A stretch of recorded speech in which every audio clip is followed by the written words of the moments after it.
Now that we're back home for a couple weeks, it's time to get a couple more projects lined up on the camper. The project that we're gonna do is try to fill in the wall at the front of the camper. Let's give you a better look at what that's gonna be like. As you can see, there's a little bit of ripple in the outside siding. Not exactly sure what happened to it at some point in its life, but we know that the square tubing on the inside is all still welded and intact. And in the 20 or so nights that we've spent in it, we have never had an issue. So when you come and look at the framing on the inside, the aluminum square tubing is all still welded. Everything's still structural here. But we want to go ahead and insulate the corners of it, and then we're going to pull the whole siding off of this front panel and redo that. That way it looks a little bit better in here. All right, since we're going to be working in the camper, I'm going to go ahead and pop the top of the camper up. But before we do that, I'm going to go ahead and drop some of these legs down. That way the camper can't move around or anything while we're working around inside. I went ahead and put 3 of the legs down on the camper, and really this is just to make sure that the trailer doesn't move around at all while we're working on it. So with those down, we can go ahead and pop the top of the camper. So let's do that now.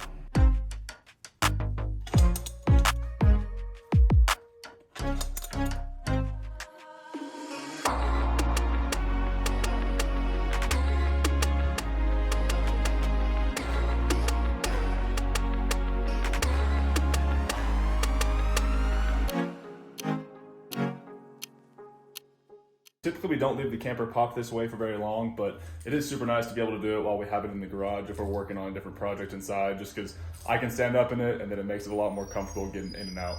And as we've shown before, this is the battery bank that we're using right now. It's a 440 watt hour solar generator. It does okay for now for just the lights. So we'll get those on. And there we go. The plan is to try and save some of this siding, so we're just going to cut the wall here and insulate behind it, and then do the same thing over here, cut it a little bit ways up, insulate behind it, insulate down here, and then we're going to lay something over the whole thing to try to make it match the rest of the camper.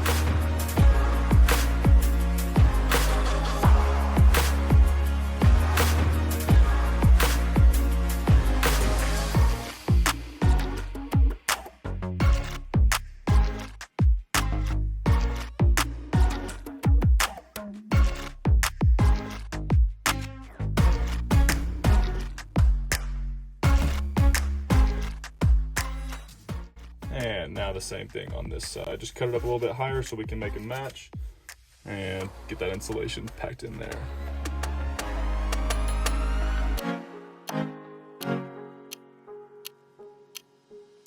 All right, so spent about 20 minutes cleaning up this area, just getting as many of those little wood chips out of the way as possible. And now we're gonna start to look at the insulation and see what we can do from there.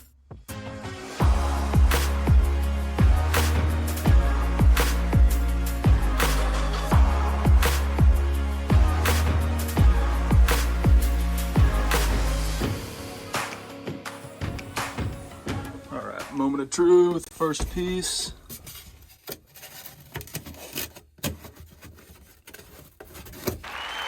we go. Now we're just gonna do that for everything else.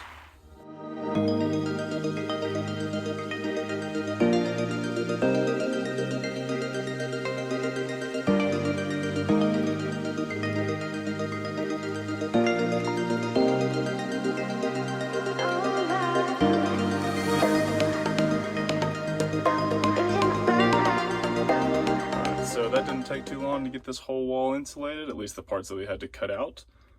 So now we're going to try to figure out what to do over it, and we'll pick it back up then.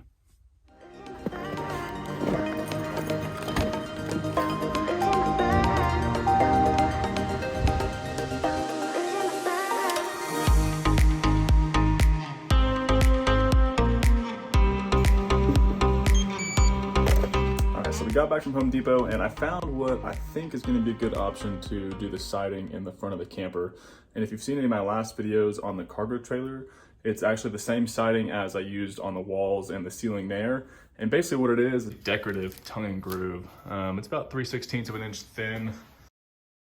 Let's see, this stuff's called Pine Ridge solid wood planking. So super lightweight, which is fine because it doesn't need to be structural at all, and I think should match once we stain it pretty well to the sides of the camper here. Yeah, so we're just gonna start at the base here, cut them and try to fill them in all the way up. We'll see how it turns out.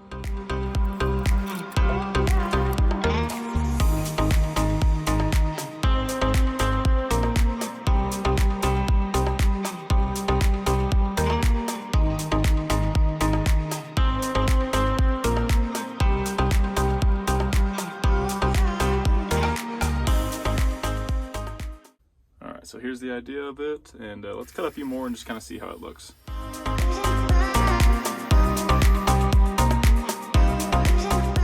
Alright, and here's a look at it with 2 pieces in, and similar way to the cargo trailer I did, I'm just screwing a self-tapping screw into the frame, just on these 2, and then we'll figure out where to go on the sides from there. But I think it looks pretty good.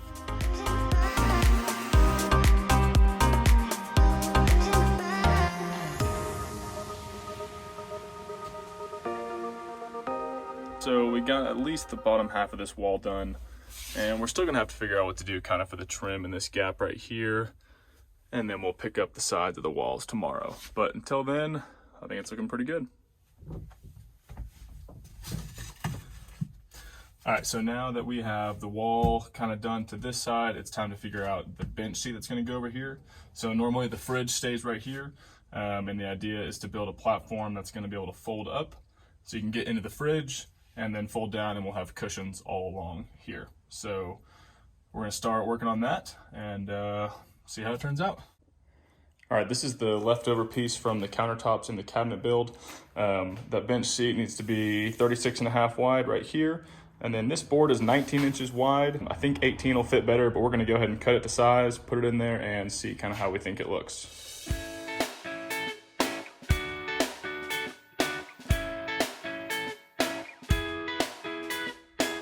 Here's the first look, and this is just sitting on the cabinets right now, but this is 19 inches, and I think we're going to start with it a little bit longer. That way we can always cut it down if we need to, but the idea is it's going to lift up, and then fridge will be underneath, and this will just kind of provide a little lounge space here. To mount these things, I think we're going to take a 1x3, just put some door hinges on it here, and then we're going to go ahead and mount it in the corner over here on the wall. Sit it like there, same thing over there, and then we'll just rest this on top of it. That way it's flush here in the corners, and then that will be how we lift it up and down. All right, we're gonna get some pocket holes drilled in these pieces right here and get them mounted and glued to the wall. Got this kind of placed in here and hinged on. Like I said, you can see the pocket screws just go into the side of the camper there on both sides, and then just little door hinges. So now we're gonna glue some pieces of 1x2s to the bottom of this piece of wood to add some support and give it a place to rest on when it comes down. The front support is glued on, and now we are gluing the side supports on, and those are gonna rest along the cabinets here. We're probably gonna have to add a support in the back, but we're gonna worry about that once we get these other sides glued on. So here's a little bit of update on this. The sides are glued on and the front piece is glued on, and those just add support sitting against the cabinets. So when it comes down, it's all flush with the sides. And the intent of this isn't necessarily for someone to sit in the middle of it. It's more just to have a little bit of space if you're trying to lounge and just spend more time in here if it's raining or really cold outside. Like I said, the fridge does go underneath here, so it has to lift up. We can get into the fridge and then close this down, and we're gonna make some cushions to go around it. All right, now that this is at a good stopping point, it is time to start back up with the tongue and groove up the walls.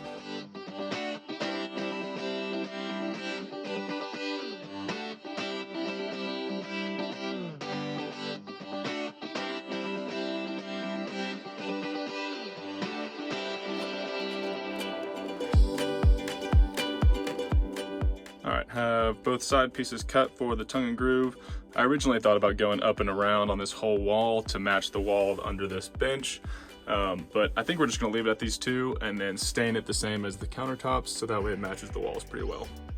Now that the bench sheet is done and the wall is patched up to here, it's time to go ahead and put a coat of stain on it. We're just using a natural finish and probably only gonna do one coat. I'm not too worried about how tough the stain is on the wood and how scratch proof it is, because there's gonna be cushions over here and likely there's gonna be pillows back here almost all the time. So yeah, we're gonna go ahead and get this on, and we'll see how it looks.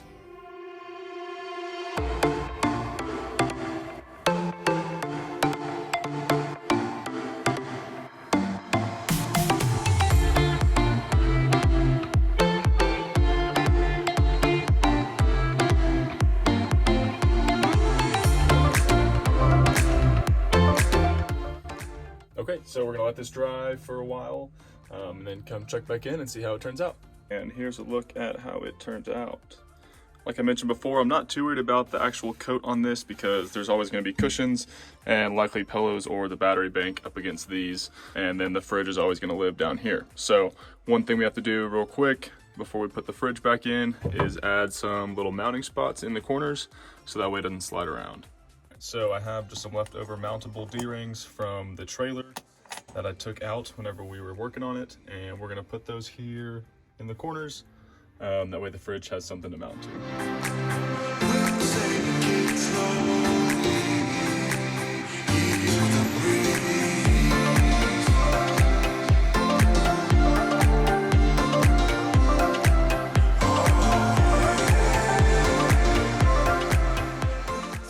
Okay, so I think that's pretty much it for this project right now. You've got the hinged seat here. You can get into the fridge when you need to. And then for the majority of time, when it's not in the fridge, we now have a little bit of additional seating, just someplace better that we can lounge if we have to spend more time in here when it's cold or rainy, anything like that. But overall, really happy with how it turned out. Kind of the vision was pretty much this. So patched the panel, insulated the wall, and built the seat here. So I think that's pretty much it, and we'll go on to the next thing. Okay, well that's it for this week's video. We got the bench seat finished up and the sides patched and insulation done. So next week we're gonna work on some smaller projects that just are adding a little bit of convenience in the camper. We need to redo the lock on the outside door, thermostat, adding a handle on the door, raising it for the truck bed. So hopefully we can get to some of those projects next week. Yeah, and if you guys enjoyed or have any questions, just leave a comment and we'll get back to you, and be sure to stay tuned for the next videos. Sounds good. I'll see you next time.